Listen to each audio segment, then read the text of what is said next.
Hello boys, आप देख रहे हैं चैनल नोबेल मैथ्स। आज हम वैदिक गणित के अंतर्गत ध्रुवजांक विधि से भाग करना देखेंगे। ध्रुवजांक विधि से भाग करना बहुत ही सरल है। इसके अंदर हम भाग ज्ञात करने के लिए जिसका हमें भाग ज्ञात करना हो उसको मुख्यांक और ध्रुवजांक के रूप में लिख लेते हैं और दी गई संख्या को हम यहाँ दो कॉलम में लिख लेते हैं। लास्ट और तृतीय कॉलम में ध्रुवजांक में जितनी संख्या है वो संख्या हमें तृतीय कॉलम में रखनी होती है और उसके बाद में हम भाग लगाना शुरू करते हैं। इसमें ध्रुवजांक विधि में भाग लगाने का एक फायदा ये होगा कि वैसे हमें 91 का भाग लगाना पड़ता, लेकिन ध्रुवजांक विधि से जब हम भाग लगाएंगे तो केवल हमें 9 का भाग लगाना पड़ेगा यहाँ पे। तो आइए देखते हैं ध्रुवजांक विधि के द्वारा एक प्रश्न।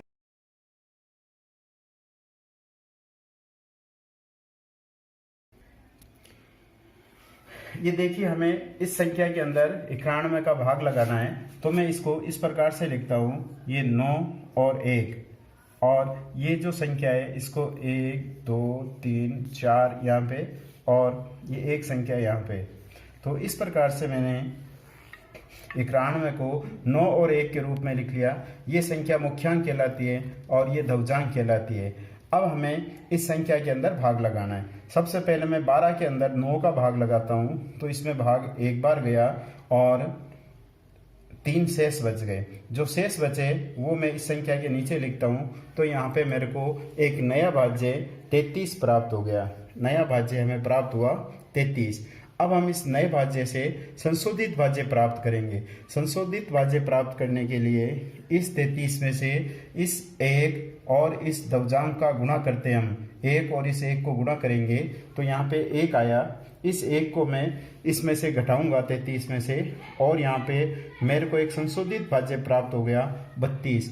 अब अगला जो भाग लगेगा वो 32 के अंदर भाग लगाते हैं। 9 का हम 32 में भाग लगाएंगे तो 9 3 27, 3 बार भाग चला गया, 28 29 30 31 32, 5 शेष बच गए और वो 5 लिख दिए मैंने इस 4 के नीचे। तो मेरे को यहाँ पे अब नया भाज्य आपके 54 प्राप्त हो गया, और इस 54 से मेरे को संशोधित भाज्य प्राप्त करना है। तो इस 54 में से मैं ये 3 और 1 का गुणा 3 को जो मैं माइनस कर देता हूँ, तो यहाँ पे शेष बच गया 51। अब जो अगला भाग लगेगा वो 51 में लगेगा। अब 9 का भाग 51 में लगता है, 9 पंजे 45, 5 बार भाग लगा देता हूँ मैं 45, और 6 शेष बच गए। वो 6 लिख दिए मैंने यहाँ इस 5 के नीचे। तो नया भाज्य अब हो गया हमारे पास में 65, और इस 65 में से संशोधित भाज्य प्राप्त करने के लिए मैं इस 5 और 1 का गुणा, ये हो गया 5, तो इसमें से 5 घटा देता हूँ तो शेष बच जाते हैं 60। ये 60 लिख दिए मैंने यहाँ पे। तो ये भागफल हो गया और ये शेषफल हो गया। तो इस प्रकार से जब मैंने इस 91 का इसके अंदर भाग लगाया तो ये आपके भागफल प्राप्त हो गया और ये शेषफल प्राप्त हो गया। तो इस प्रकार से बहुत ही सरल विधि के द्वारा हम ध्रुवजांक विधि से भाग लगा सकते हैं। एक बार वापस प्रक्रिया देख लीजिए। 9 का भाग 12 में लगाया मैंने एक बार, 3 शेष बचे, उस 3 को लिखा इस 3 के नीचे। ये नया भाज्य हो गया 33। हर बार आपको संशोधित भाज्य ज्ञात करना है। संशोधित भाज्य के लिए ये जितने बार भाग लगाया था इसका और इस ध्रुवजांक का गुणा करना है और उस गुणा को इसमें से घटाना है। तो 33 में से 1 घटा लिया, 32 शेष बच गया। 32 में भाग लगाया मैंने, 9 का भाग 3 बार गया, 5 शेष बचे, 5 लिखा मैंने इसके नीचे। ये हो गया 54 में से फिर मैंने 3 घटाए, बाकी बच गया 51 में मैंने फिर 5 बार भाग लगाया, शेष बच गया 6, वो लिखा यहाँ 5 के नीचे। ये हो गया 65 में से मैंने 5 घटाया, बच गया 60, जो कि शेषफल हो गया और ये भागफल हो गया। तो चलिए एक और उदाहरण लेकर के हम देखते हैं ध्रुवजांक विधि से। तो देखिए, एक और ध्रुवजांक विधि के द्वारा भाग लगाने का एक उदाहरण हम और लेते हैं। मेरे को इस संख्या के अंदर 87 का भाग लगाना है, तो मैं इस 87 को ऐसे लिखता हूँ 8 और 7। अब यहाँ ध्रुवजांक में 1 अंक है, इसलिए इस संख्या का 1 अंक लास्ट में लिखना है और जो बाकी बचे हुए अंक है वो मैं इस मध्य भाग के अंदर लिख देता हूँ। इस प्रकार से मैंने इन संख्याओं को जमा दिया। अब हम इसमें भाग लगाना शुरू करते हैं। तो देखिए पहले 9 के अंदर भाग जा रहा है, 8 का भाग जा रहा है एक बार, तो ये एक बार मैंने भाग लगा दिया 8 का, 8 एकम 8, एक शेष बच गया, वो एक लिख दिया मैंने इस अगली संख्या के आगे, तो ये हो गया मेरे पास में 18।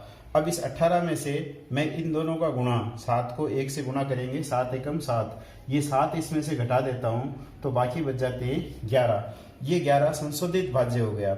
अब 11 के अंदर मुझे 8 का भाग लगाना है, तो 8 एकम 8, एक बार भाग गया, 9 10 11, 3 शेष बच गए, ये 3 लिख दिए मैंने इस 7 के नीचे। तो मेरे पास में नया भाज्य अब हो गया 37, और 7 को 1 से गुणा कर दिया तो हो गया 7, ये 7 इसमें से मैं घटा देता हूँ तो नया और संशोधित भाज्य हो गया हमारे पास में 30। अब 30 के अंदर 8 का भाग लगाएंगे, 8 3 24, 8 3 24, बाकी बच गए 6, तो वो 6 लिख दिए मैंने इस 6 के नीचे। तो ये आपके पास में बच गया नया भाज्य 66, और इन दोनों का गुणा हो गया 7 3 21, तो इसमें से 21 कम कर देते हैं, तो ये बच गया 5 और यहाँ बच गया 4, 45 बच गए। अब 8 का भाग लगाते हैं, 8 पंजे 40, 8 पंजे 40, 5 बार भाग गया और 5 शेष बच गए, वो 5 लिख दिए मैंने इस 5 के नीचे। ये बन गया आपके पास में 55, और इस 55 में से ये हो गया 7 और 5 को गुणा करेंगे हम, 7 पंजे 35, तो इसमें से 35 हम कम कर देंगे, तो ये हो गया 0 और ये हो गया 20, तो यहाँ पे बच गया हमारे पास में 20। तो ये भागफल हो गया और ये इसका शेषफल हो गया। भागफल शेषफल। तो देखा आपने कितनी आसानी से, सरलता से हम जो है इतनी बड़ी संख्याओं का इसके अंदर भाग जो है लगा सकते हैं। रोजान विधि के द्वारा बड़ी बड़ी संख्याओं का भाग हम बहुत ही तीव्रता से और जल्दी से लगा सकते हैं। एक बार वापस देख लीजिए इस विधि को। सबसे पहले मैंने 9 में भाग लगाया 8 का, एक बार भाग लगाया, एक शेष बच गया, एक इस 8 के नीचे लिखा, ये हो गया 18। अब हर बार आपको संशोधित भाज्य ज्ञात करना नहीं भूलना है। 18 में से 7 एकम 7 इसमें से कम कर दिए, 11 बच गए। 11 में फिर भाग लगाया मैंने 8 का, एक बार गया, 3 शेष बच गए, 3 यहाँ लिखे, ये 37 हो गया। 37 में से फिर 7 घटाया मैंने, 30 बच गया। 30 में फिर भाग लगाया 3 बार, 6 शेष बच गए, वो यहाँ लिखा मैंने, ये 66 हो गया। 66 में से 7 3 21 हो गया, 21 कम किया, 45। 45 में फिर भाग लगाया मैंने 5 बार, 5 शेष बचे, 55। 55 में से 35 घटाए, 20 शेष बचे। वीडियो पूरी देखने के लिए आपका धन्यवाद। उम्मीद है आपको मेरी दी गई जानकारी पसंद आई होगी। अब आप इस पे और प्रैक्टिस कीजिए। यदि कोई दिक्कत हो तो आप कमेंट्स बॉक्स में लिख करके बताइए।